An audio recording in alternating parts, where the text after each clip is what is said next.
Happy Wednesday, everyone! Charge ko lang saglit itong battery ng camera. Dilim. Kasi, lubat na naman siya. Bilis malubat. Tagal mag-charge, tapos ang bilis naman malubat. Tapos, mag-ayos lang ako konti kasi haggard ng tsura ko, guys. Yeah. Alam saan ko kayo papatong. Yan, kaya na lang. Mag-ano lang ako. Magkikilay lang ako konti. Anin ko yung kilay ko kasi nagulo ko na naman siya. Yung mannerism ko kasi is yung ginaganon yung kilay. Hindi ko alam. Simula bata ko, yun na yung ginagawa ko sa kilay ko. Tapos, minsan yung kilay ko, merong dito, merong parang kalbo. Kalbo sa gitna. Kasi nga, kakaganon ko, hindi ko alam na nabubunot ko na rin pala yung yung buhok ko. So, minsan, papansin ko, siya, kalbo dito, kalbo dyan. Kaya, lagi ako merong eyebrow pencil. Nakakailang ganito na ako. Nakailang bili na ako na ito. This is from Revlon Color Stay Brow Pencil 220 Dark Brown. I think nakaubos na ata ako ng 2 ganito. Tapos, ito yung ginagamit ko ngayon. And then, parang meron pa yata akong isa doon. Not sure. Pero, hindi pwedeng wala akong ganyan kasi nga, minsan hindi ko na napapansin or hindi ko namamalayan na ano ko na pala yung kilay ko. Nabubunot ko na pala yung mga buhok. Kaya, pangit tingnan. So, dapat lagi ako may ganyan. Para just in case na siya, magkaroon ng blanco sa gitna meron tayong pang touch up. So, si Ivar ay nasa Calgary. Pero pauwi na yun, guys, kasi kanina pa yun. Umalis siya ng bahay. Mga 5:20 yata yun. Inanan ko rin siya ng baon kanina. Nireadyan ko ng baon kasi nga balikan siya na magdadrive papuntang Calgary tapos pabalik dito.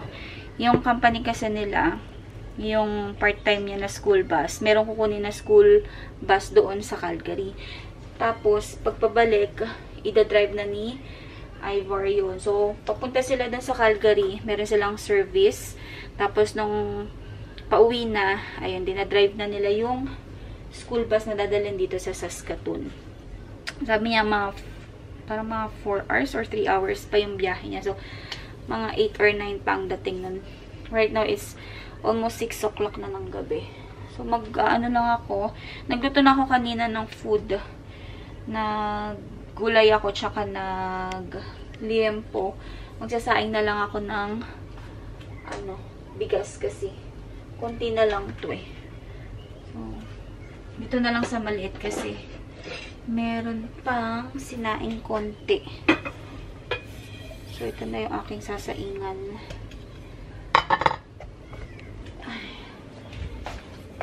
Wala kaming ganap today kasi nga wala si Ivor. Usually, pag nandito si Ivor, lumalabas kami para kahit pa paano malibang yung mga bata. Dahil bakasyon nga si Ate Ricky. Pero ngayon, dahil wala si Ivor, so,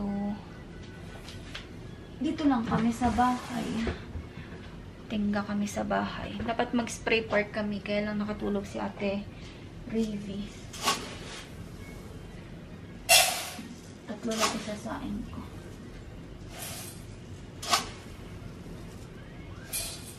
Hindi pa rin nag-sale yung dito. Yung bigas. Ang tagal bago mag-sale. Nintay ko mag-sale kasi ubos na yung bigas namin. Bumili lang ako ng ng 8 kilo. Kasi nga inaabangan ko yung yung sale na 18 kilograms na bigas. Pero hindi ko sure kung magkakaroon. So, bumili lang muna ako ng yung half lang niya.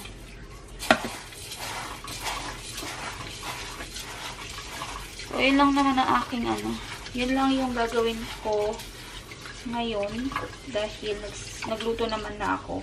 So, magsasaing lang ako para pagdating ni Ivor, meron ng food.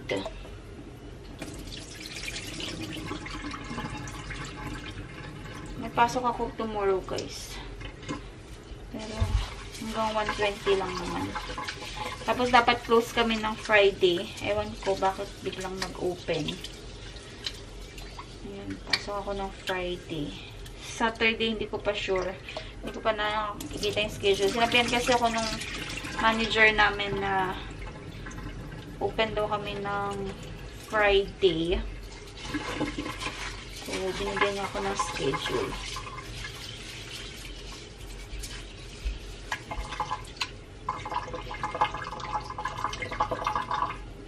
So, tapusin ko lang muna itong sinasain ko.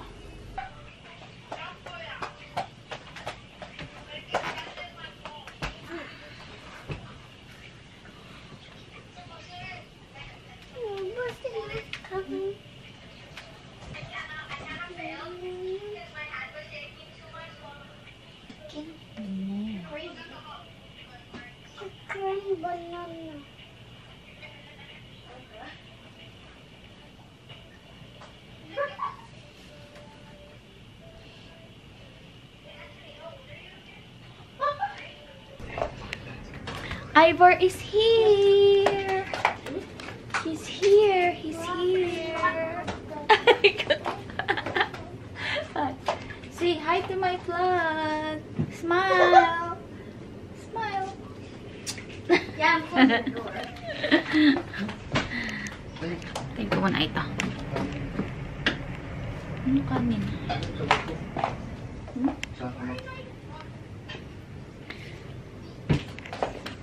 So, kain muna kami, guys.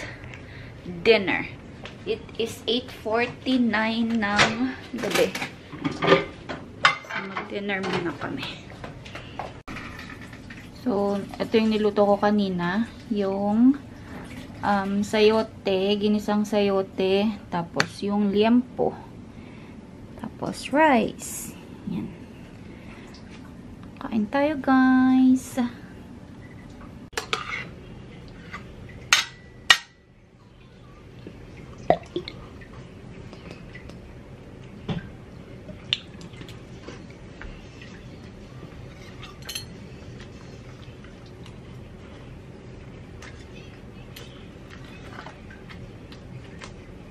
Ano?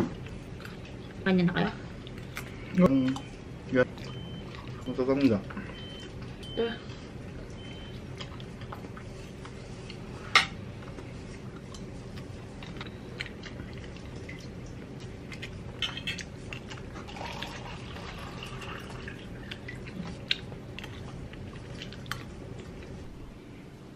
Okay, go. Clean up si Raven. Go, clean up. Nagmamap siya. Smile ka muna sa camera. Nagmamap ang Go, baby. smile sa camera. What's up, people? Mag-vlog tayo today. Nanood ako ng ano. Nanood ako ng mga vlogs. You say hi, Raven. Hi. Hi. Sinisipon si Raven. May sipon-sipon kasi ilang araw hindi napirmi sa bahay. Puro labas. Tapos kahapon, biglang buhos ng ulan. Ang lakas ng ulan. Nasa mall kami kahapon, lahat naman nakakasalubong namin. Ano, basang-basa yung mga damit. So, sobrang lakas talaga ng ulan kahapon. And, ngayon is Friday. Happy Friday, everyone. Masok na si Ivar. So, kami na lang ang nandito. Yung in-laws ko nagpunta ng US. Kaya kami lang yung nandito sa bahay ngayon.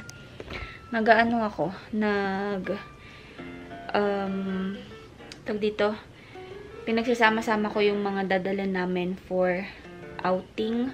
Kasi nga, ilang days kaming wala. So, mag-outing kami.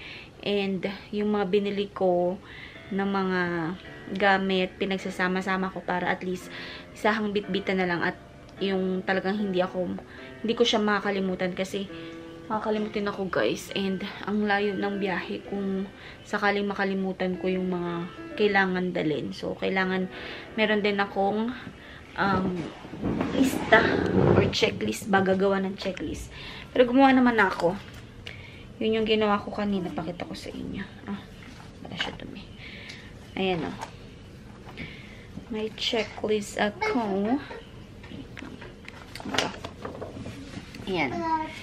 May checklist. Tapos, yung mga pagkain na dadalhin namin para sa mga bata. Para talagang ready kami at wala kaming makakalimutan. Ganyan ako, guys, kapag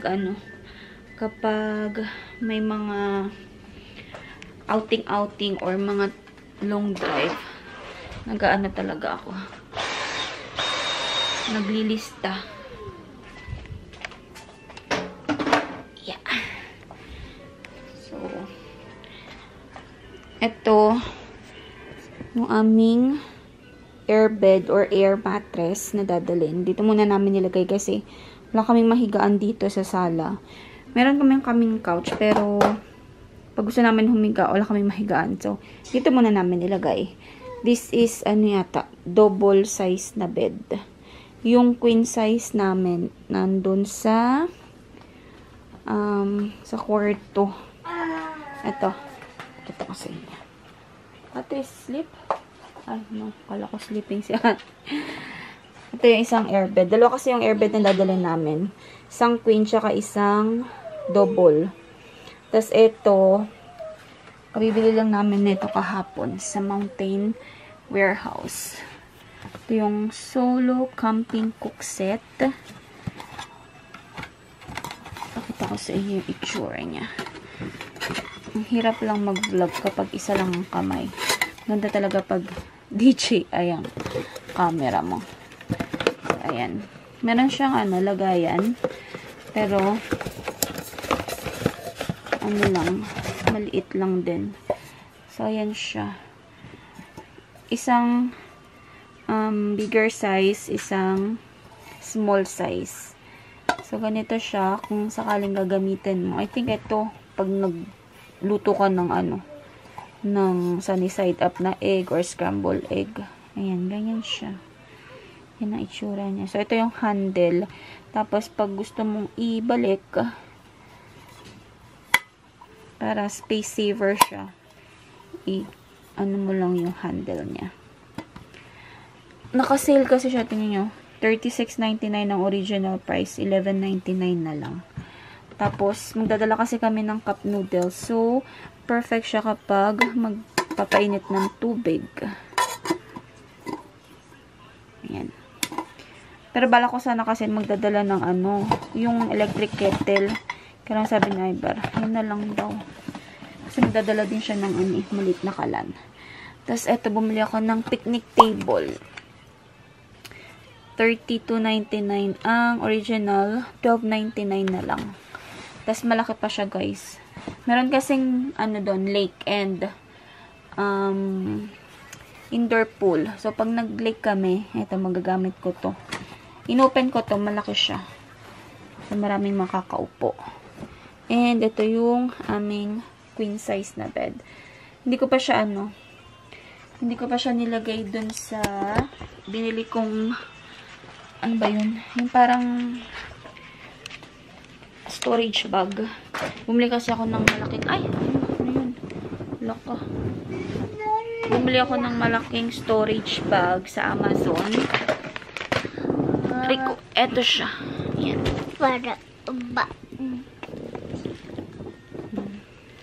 Buti naka-sale nung binili ko.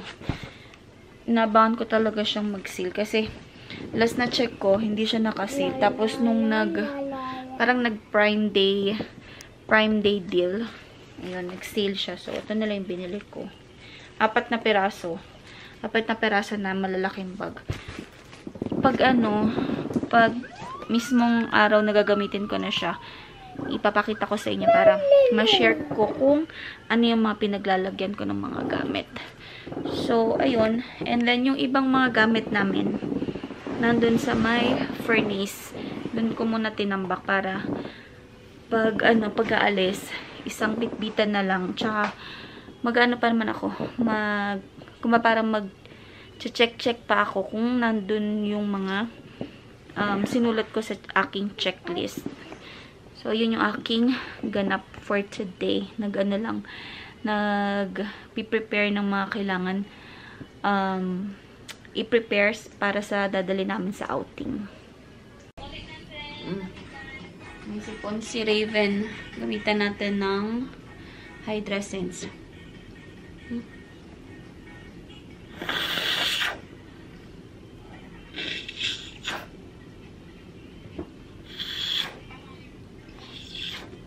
Good job! May damdam talaga ang bata at nakatulog. Ayan na. Tulog siya. Hindi ko alam kung magigising pa yan mamaya or diretso na. Pero okay lang. Wala naman akong pasok tomorrow. Tagal kong naka-live guys. Kasi nga, wala yung in-laws ko. So, ako yung bantay sa mga bata. Buti na lang madami akong vacation leave. So, ginagamit ko na siya ngayon para kahit naka-leave ako bayad pa rin. So, anyway guys, i-close ko na rin yung vlog at punta na rin ako sa kwarto. Try kong matulog na rin para kung sakaling magising si Raven mamaya, at least gising din ako or meron siyang kasama. So, thank you so much for watching, guys. Please don't forget to like, share, and subscribe to my channel. And I will see you all on my next one. Bye! Good night, everyone.